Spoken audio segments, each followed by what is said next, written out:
J'en ai marre de cette défense. J'en ai marre de ce piège du hors-jeu.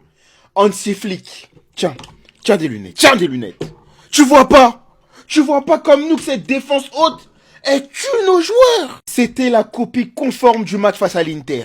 Le même match aujourd'hui, mais ce qui est inquiétant, c'est que c'est Bruges en face.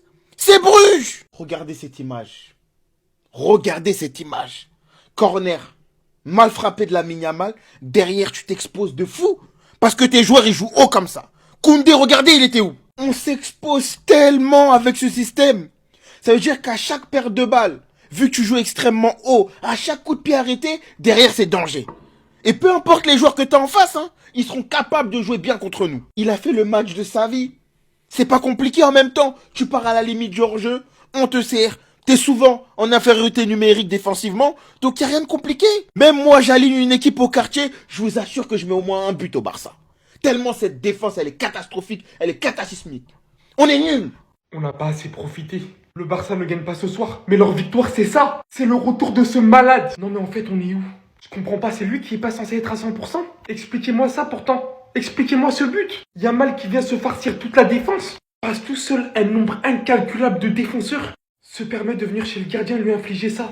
Le dernier but, mais j'en parle même pas. Au moment où il a envoyé ce tir de sa position favorite, pourquoi t'as l'impression que le monde du football s'arrête? Tellement effrayé de ce qu'il est capable de faire, même si pour le coup c'est dévié pleine lucarne gauche. Aujourd'hui, ce mec était tout seul contre 11. Il était obligé de casser des lignes en envoyant des passes du milieu de terrain comme ça, et même comme ça, ses coéquipiers, certains n'arrivaient pas à marquer. Non, franchement, c'est vraiment une dinguerie de réaliser une telle performance, un tel match. Comment j'aurais trop le seum à sa place. Mais comme je vous ai dit, la victoire essentielle du Barça, c'est vraiment d'avoir récupéré ce joueur au final. Parce que des ajustements, il va y en avoir dans leur équipe. Ça se voit, il y a beaucoup de corrections à avoir. Et je pense pas qu'après ce match, Hansi Flick va rester sans rien faire. Lamine Yamal, en tout cas, ce soir, c'est vraiment d'un autre niveau. On attendait tous qu'il se reconcentre un petit peu dans le football. Et en plus de ça, si sa pubalgie s'améliore de plus en plus. Et on voit à quel point il s'entraîne même avant le match. On l'a vu faire des exercices. Non, incroyable. S'il y a bien une chose qui est rassurante, c'est que Lamine Yamal monte en puissance petit à petit. Mais je trouve ça pas normal qu'on dépende d'un gamin sous pubalgie, qu'on dépende d'un gamin qui n'est même pas à 100%. Qu'on dépende d'un gamin qui suit un programme et un entraînement particulier pour guérir de cette pubalgie. Ce soir, moi j'ai revu ça. Lamine Yamal vs l'Inter. Mais face à Bruges, c'était la même chose, sauf qu'il était beaucoup trop seul. Déjà qu'il avait fait une très grosse première mi-temps, c'est lui la passe clé sur le but de Ferran Torres. Il avait aussi envoyé un bijou à Ferran Torres qui malheureusement l'a mis à côté. On vous l'a dit les gars, quand il a le ballon, il se passe quelque chose. Et quand il met ce genre de but, comment ne pas penser à... En deuxième mi-temps, il les a perturbés et c'est lui qui crée la confusion dans la défense contre son camp. Mais le problème, c'est qu'il est bien trop seul. Déjà que son latéral n'est pas au niveau actuellement Koundé, qu'il est tout seul sur son côté. De l'autre côté, t'as Rashford et Baldé, qui sont deux joueurs très offensifs. Et à eux deux réunis, ils peuvent pas faire aussi peu de différence, c'est pas possible. Contrairement à Lamine qui fait tout seul sur son côté droit, eux, ils font pas grand-chose sur leur côté gauche. Et ce n'est pas normal. Quand tu regardes la dépendance qu'on a de Lamine, en fin de match, le plan de jeu, il était clair. Tiens, Lamine, prends le ballon, fais ta magie. Tiens, Lamine, sors-nous de cette galère. Mais les gars, c'est pas possible. Il y a 11 joueurs sur le terrain. En tout cas, j'espère que le retour de Rafinha va faire bouger les choses parce que franchement, c'est plus possible. Sinon, vous les gars, vous en pensez quoi? Ramenez-vous sur cette importance en nu. La ligne haute, un moment, faut se remettre en question parce que c'est plus possible. On peut pas tous penser la même chose. Que ce soit les consultants, que ce soit les commentateurs de chaque match du Barça, comme Da Fonseca qui prévient depuis un an, les supporters. Tout le monde parle de cette ligne haute qui est plus un cadeau qu'autre chose. De base, grâce à cette ligne haute, on déstabilisait nos adversaires. Et bien là, maintenant, on permet à nos adversaires de se procurer énormément d'actions. On peut garder le ballon, ça c'est pas un problème. Eux, ils savent que dans le match, ils auront 2-3 face à face, ils auront plus qu'à les convertir.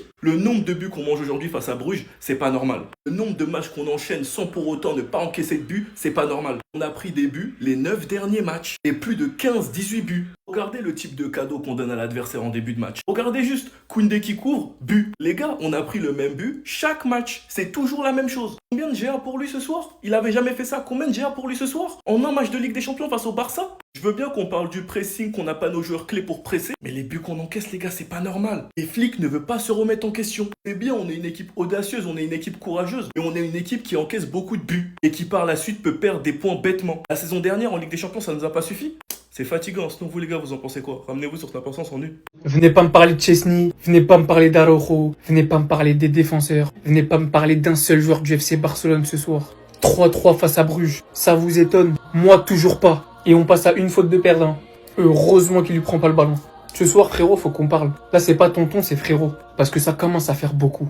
Paris, vas-y, j'accepte. Champion d'Europe, très très fort. Luis Enrique, pressing, tout terrain. Allez, Séville, ça m'a fait mal au cœur. On perd 4-1. Je me suis dit, bon, ça va servir de leçon. Le Real, Il y a des blessés. On perd entre guillemets que 2-1 dans un classico. Mais il faut quoi pour comprendre? Eric Garcia, l'un des meilleurs joueurs de la saison au FC Barcelone, en conférence d'après-match. Ils étaient très dangereux en contre-attaque. En 2 passes seulement, ils étaient dans la surface de réparation. Bah oui, on le voit tous. Sur le terrain, ils le voient, ils le ressentent, on le voit derrière notre écran. Expliquez-moi comment Hansi Flick ne le voit pas. C'est un aspect que nous devons absolument améliorer. Je pense que l'équipe a bien réagi et nous nous sommes créés des occasions, même beaucoup. Oui, beaucoup, beaucoup trop, pour pas finir au fond. Mais quand on est mené, qu'on marque un but et qu'on encaisse un autre 5 minutes plus tard, c'est dur. Bah oui, mais le souci, c'est qu'aujourd'hui, on se retrouve à se faire porter par un Lamine Yamal très loin de ses réels standards habituels. Sous Pubalgi, on va bluffer personne. En fin de match, il s'est littéralement surpassé pour nous sortir de la merde grâce à une frappe contrée et un petit bijou individuel. Au bout d'un moment, faut comprendre quelque chose. Pourquoi toutes les équipes qu'on joue réussissent à marquer autant de buts? Pourquoi toutes les équipes qu'on joue, on a l'impression que leur 9 c'est R9? Tout simplement parce qu'on laisse de l'espace à toutes les équipes qu'on joue. Que Tonton refuse de s'adapter, que Tonton refuse de réaliser que défensivement on est tellement fébrile, qu'offensivement on est clairement plus au niveau de l'année dernière parce que Lewandowski n'est plus à son niveau et qu'il est plus titulaire et qu'il a été blessé, que Rafinha est blessé et que Lamine Yamal est blessé. Si ton attaque peut pas marquer plus de buts que l'adversaire,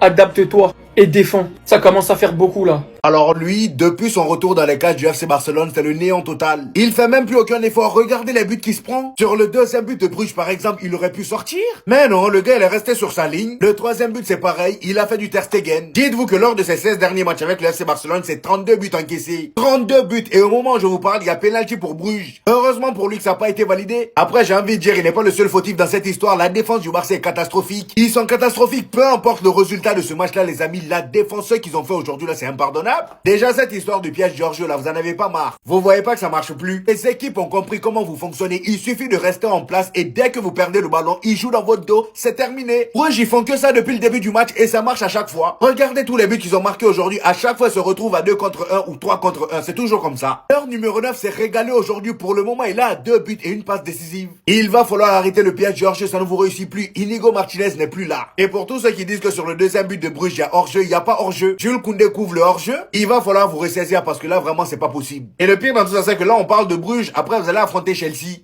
Et ça sera chez eux. Bruges, ils ont tellement bien analysé le Barça que ça paraissait facile pour eux. Même le caméraman n'arrivait pas à les suivre tellement ça partait à 1000 à l'heure. Heureusement que Lamine Yamal était là ce soir. Parce que la seule bonne nouvelle du côté du FC Barcelone aujourd'hui, c'est que le gars il revient en forme. Il revient en forme. Le pauvre latéral de Bruges n'a rien compris à sa vie aujourd'hui. Les ouvertures que Lamine Yamal lâchait étaient juste incroyables. Les passes en profondeur pour Ferran Torres. Malheureusement pour lui, il a un attaquant qui sert à rien. S'il n'avait pas débloqué la situation aujourd'hui, le Barça se serait fait laver. Marcus Rashford aujourd'hui n'a servi à rien. De toute façon, comme je vous ai dit la dernière fois, lui et Ferran Torres associés, c'est le néant total. C'est vrai que ces derniers temps, il enchaîne des buts. Depuis son arrivée, voilà, il est très décisif. Mais ces 3 derniers matchs avec le FC Barcelone là, malgré qu'il était décisif, on a bien regardé les matchs, hein. Il n'était pas bon du tout. Et là, aujourd'hui, encore une fois, pas terrible. Beaucoup trop de déchets dans son jeu, il réplie pas trop, il gâche beaucoup trop d'occasions. Et en sachant qu'en pointe, vous avez déjà quelqu'un qui s'appelle Ferran Torres, qui a à peu près le même profil, les mêmes caractéristiques. Si lui aussi il commence à rater, comment vous vous en sortez? C'est normal que vous ayez du mal à marquer. Il a fallu que Lamine Yamal et Fermin Lopez se réveillent parce que oui, les amis, aujourd'hui, pour moi, du côté du FC Barcelone, c'est les deux vraiment qui ont été au top. Regardez le magnifique but que Lamine Yamal marque, combinaison avec Fermin Lopez dans un petit espace. Le gars, il rentre dans la surface et il place le ballon, ça rentre. Ce qui est drôle, c'est que j'ai même pas eu le temps de terminer ma vidéo. Il y a Chesney qui part faire une dinguerie. Là, Bruges vient de marquer le 4e but sur un pressing sur Chesney qui perd le ballon. Heureusement pour vous les Barcelonais que le but a été annulé pour une faute sur Chesney. Non, là, le Barça, ça devient grave. C'est la dernière fois que je me moque d'une défaite du Real ou du PSG avant que le Barça joue, les gars. Ah, mais je vous le dis, les frères, plus jamais je me moque du Real ou du PSG, parce que là, franchement, j'aurais aimé être à leur place. J'aurais préféré largement perdre contre Liverpool, perdre contre le Bayern, plutôt que faire un match nul contre Bruges, les gars. On a failli perdre contre Bruges, vous vous rendez compte, les frères, ou pas? Non. C'est honteux, c'est ridicule les gars. Le niveau proposé par le Barça encore aujourd'hui, c'est une catastrophe. Le niveau proposé par le Barça de manière générale sur cette saison, sur l'ensemble quasiment des 10 derniers matchs, c'est horrible. C'est horrible les gars. À part 2 ou 3 choses qui étaient un petit peu positives, on va parler de Yamal bien sûr, on peut parler de Fermin Lopez. Pour le reste les gars, vraiment c'est une catastrophe. Défensivement c'est mauvais, le milieu de terrain inexistant. L'attaque, comme je vous dis, à part Yamal et Fermin qui tentent certaines choses offensivement, le reste, c'est à prendre comme ça, à jeter à la poubelle et à brûler une fois pour toutes, les gars, je vous le dis. Le seul, à la limite, en défense, qui sort un petit peu au-dessus du lot, c'est Eric Garcia. C'est tout. C'est tout, les gars. Vraiment. Incapable de battre Bruges, les frères. Chaque contre-attaque, il nous faisait mal. Chaque fois qu'il partait en contre-attaque, chaque fois qu'il partait dans notre défense, on tremblait, on n'était pas bien, les gars. Vous trouvez ça normal? Ça va être quoi quand on va jouer contre Liverpool, quand on va jouer contre des équipes comme l'Atlético, comme des équipes... On va faire comment? Ça va être dur les frères, vraiment ça va être dur. Les gars, au nom de Dieu, ça n'appelle à l'aide, les gars. La vie de ma mère, ça n'appelle à l'aide. Déjà pour commencer, voilà. Et les gars, la vie de ma mère, moi, je sais pas vous, hein. Mais si vous avez les gars, si vous partez du principe que ce mec-là est le numéro 9 du FC Barcelone pour au moins les 5 prochaines années, moi, je sais pas si je serai là pour vous faire des vidéos tout ce temps. Les gars, au nom de Dieu, j'en peux plus, les gars. Au nom de Dieu. En fait, tu peux pas combiner avec la US. Tu ne peux pas combiner avec lui. Il est tellement égoïste pour rien en plus. Lui, c'est juste une lance dans la profondeur. Chaque passe qu'il fait, c'est pour qu'on lui remette. Il n'a pas ce talent naturel pour combiner, pour amener des occasions de but, que ce soit par la déviation ou par la passe. Tout ce qu'il fait, c'est courir lorsque le bon passeur a le ballon. Mais il ne permet pas au bon passeur de combiner.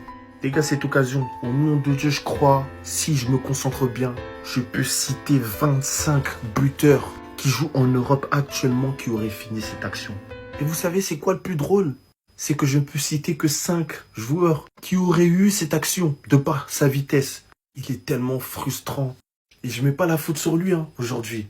Il est juste chiant. Je peux pas me le voir. Il aura beau mettre autant de buts qu'il veut, moi je peux pas me le voir. Il me fait serrer en mode. Heureusement que je suis pas un mec qui me filme H24, comment je serre sur lui. Regardez ce que Yamal il faisait avant le match, s'il vous plaît.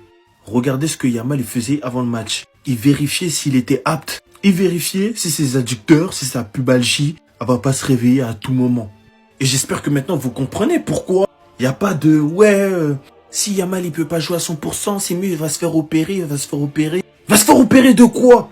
Aujourd'hui il est pas là, on est mort, wesh. Contre Bruges, les gars, wesh. Contre Bruges, avec tout le respect du monde que j'ai pour eux. Lamine Yamal ne joue pas ce match, Lamine Yamal ne débute pas ce match. On est cuit, wesh. Et c'est une dinguerie. On vit dans un monde où Lamine Yamal, 18 ans, admettons qu'on reste broke as fuck pour les 3 prochaines années, va devoir porter le club pendant tout ce temps. Le but qu'il met aujourd'hui, il est exceptionnel. Il a retrouvé son explosivité sur les premiers appuis, dès les premières touches de balle. Et il continue à rater. Il continue à rater. Parce que ça reste un gosse qui a besoin de s'améliorer, d'atteindre le niveau qu'il doit atteindre. Mais pourquoi l'atteindre dans un club en crise où si il est pas là, il y a drap? C'est une dinguerie comment si Pedri n'est pas là, la seule inventivité, la seule once d'inventivité, c'est Lamine Yamal et rien d'autre. C'est scandaleux les gars, je vous jure c'est scandaleux. Moi je suis comme un fou moi. Moi je suis en train de serrer moi. Moi il y a pas de... Vas-y calme. Eh, la vidéo elle est finie frère. Cette équipe va me tuer. Cette équipe va me tuer. Qui êtes-vous? D'où venez-vous? Où est-ce que vous venez et vous n'arrivez pas à apprendre de vos erreurs? D'où est-ce que vous venez et vous n'arrivez pas à comprendre que à chaque fois, à chaque moment, c'est le même but que vous encaissez. Ce sont les mêmes erreurs que vous faites. Vous n'améliorez rien. Vous continuez dans votre bêtise. Vous avez une ligne qui est aussi haute que le Monemba en Côte d'Ivoire ici, mais vous avez un pressing qui est nul à chier. Bruges! Imaginez c'était le Bayern. Imaginez c'était le Bayern, mais peut-être qu'on allait se cacher, on allait supprimer le club. Tellement ils allaient nous humilier, ils allaient nous anéantir. C'est inconcevable. Flic, si le PSG ne marche plus, si les joueurs sont trop bêtes pour pouvoir le faire, s'il te plaît, arrête. Et quand t'as enfin le courage de pointer du doigt leur faiblesse, quand t'as enfin le courage de pointer du doigt leur lacune, ils vont venir te dire, non Serena, tu es trop dur. Non Serena, tu peux jamais te réjouir, tu peux jamais te contenter. La dernière fois on a gagné 3-1, mais tu trouves toujours quelque chose à dire. Je vais trouver quelque chose à dire aujourd'hui, je vais trouver quelque chose à dire demain, je vais trouver quelque chose à dire après-demain, parce qu'on est nuls. Toujours c'est la même histoire, toujours on se fait avoir de la même manière, toujours encore et encore. On peut pas être aussi naïf. Casado, il fait rien, il se balade au milieu du terrain. On dirait un enfant des primaires, ils ont pris la baby, ils ont mis, viens, joue sur le terrain. Koundé, si tu ne veux pas, je dis bien, si tu ne veux plus jouer, il faut quitter le club. Ou bien il faut te reposer, va faire le mannequinat, va chez Adidas, je ne sais pas moi. Mais laisse le club tranquille. Laisse le club tranquille. On fait des erreurs, on arrive à retirer. Ça finit pas, on fait erreur encore, on encaisse encore. C'est quoi? On vaut rien, quel que soit le score du match aujourd'hui, on vaut rien, c'est une certitude. Non, latéraux, ils ne nous apportent rien. Ils sont là comme ça, ils font de la figuration. Flic aussi, au début, j'avais pitié de lui. Je me disais que non, dès qu'il apporte, il ne faisait pas vraiment un bon mercato pour l'aider et tout. Et ce qui est vrai. Mais en plus de ça aussi, il n'arrive pas à prendre sa décision. En plus de ça, j'ai l'impression que son management même là, il a changé. Il est devenu bizarre. Faut pas que quelqu'un me dise de me calmer parce qu'aujourd'hui je vais pas me calmer. Je vais pas me calmer. J'ai tout le droit, je dis bien tout le droit de me plaindre, de dire que mon équipe est nulle, est naze actuellement. Voilà. On jouerait et avec ça on espère remporter des titres. Mais oubliez, enlevez ça de vos têtes s'il vous plaît. Enlevez ça de vos têtes parce qu'on est nul à chier. Yamal est de retour. C'est la seule bonne nouvelle pour ce soir. Parce que je n'en vois aucune autre sinon. Et l'équipe du FC Barcelone sur son dos là, qui est même abîmé, peut-être pour une raison extérieure. Je ne vise personne. Foucault, il revient à 100%. Il n'y a plus d'hésitation. Dites au Madrilène de ramener à nouveau Carreras. Parce qu'il est venu le prendre là, à un moment rarement un contrat en plus. Et les fois où il est venu le prendre, vas-y. Parce qu'il aime bien démarrer les matchs de manière explosive. Là, on a vu que même à la fin du match, il a le coup de rein, il hésite. Le Mendes, pareil, t'as fini sur les fesses alors qu'il n'était pas à 100% en ce moment. Et le club, comme c'est, je sais pas, ils prennent des décisions bizarres, ils l'ont mis quand même. Donc vas-y, à 100% qu'ils reviennent te mettre dans le même état encore. En tout cas, ça fait extrêmement plaisir. Parce que là, on retrouve Lamine Yamal qui a fini deuxième l'année dernière. On retrouve un Lamine Yamal qui a été plus impliqué défensivement que Rashford. Rendez-vous en compte, il a pas son dos rétabli à 100%. Il a encore un traitement conservateur en cours, là. Il y a eu des images où il était là en train de s'étirer avant le match. On était là avant le match, ouais, flic, il le met, tout ça, mais heureusement, il l'a mis au final, parce qu'on fait comment là? Il est plus décisif, plus percutant, plus impliqué défensivement que Ferran Torres, le Shark qui veut ouvrir une boutique parce qu'il marque avec un logo de requin. Rachid qui est décisif, ce qui est bien, mais qui n'est pas suffisant, vous allez voir. Et Rafinha quand il va venir, la différence qu'on va avoir, waouh! En tout cas, le nouveau roi est de retour et c'est la seule chose que je retiens ce soir. Et par contre, les femmes, pas avant 21 ans pour toi. Voilà. Vous aimez vous faire pénétrer, on dise la vérité. Qu'on arrête des blagues. Comment défensivement on peut être aussi fébrile? Comment dans les transitions on peut être fébrile? Comment dans l'attitude on peut être aussi fébrile? Comment expliquer que c'est un mec de 18 ans qui n'est même pas rétabli à 100% qui vous porte sur le dos? Dos qui est niqué à cause de ce qu'il faisait avec Nicole. Je mélange tout. Je suis pas moi-même là. Sneak qui nous fait une Donnarumma. Qu'est-ce qui se passe? Van Garcia revient vite. Nous a fait tellement mal et on a rigolé du PSG. On a rigolé du Real Madrid. Putain. Tu vois bien que ton système, là, en ce moment, les joueurs ne sont pas d'accord. Ils ont pas envie, on dirait. Ils ont pas de caractère. Il y a pas de pressing, c'est désordonné. Rien qui va. Remets-toi en question, s'il te plaît. Parce que ça va au-delà d'un problème de pressing, là, en fait. On affronte Thiago Aspas, là, ce week-end. Ah! On pouvait changer de 10 joueurs à la mi-temps, on l'aurait fait. Ferran, tu as servi à rien. Monsieur, j'ai fait mes devoirs qui dit qu'en mode, on n'a pas besoin d'être manipulé par un œuf. Beau manayo. Voilà. Parce que, en fait, faire des bêtises comme ça, ouais, Dembélé, le PSG. On n'est pas le PSG. Le PSG reste la meilleure équipe du monde. C'est quoi? On n'est pas le PSG. On est loin encore, là. Mine, t'as 2 passes, si je me trompe pas. Merci pour l'énergie, mais t'as été égoïste, chef. T'as été égoïste. Ça n'empêche que, Madame Gavi n'aura jamais raison. Koundé, toi, tu dois être interdit de porter des habits. Juste des jogging. Point barre. Et on ferme ton dressing. Vous deux aussi. C'est quoi ça? Défensivement, une passoire. La magie de Lamine Yamal, qui retrouve sa couronne enfin. Dit au moins, à défaut d'être nul, soyez clinique. Lamine, vas-y, tu nous as sauvés, mais Ferran, tocard que t'es, imbécile. Des joueurs à vendre, mais aussi la direction ne veut pas vendre. Voilà le résultat. Bref, ça y est, je suis saoulé. Ça va au-delà des problèmes des blessés et tout, c'est l'attitude qui va pas. Honteux.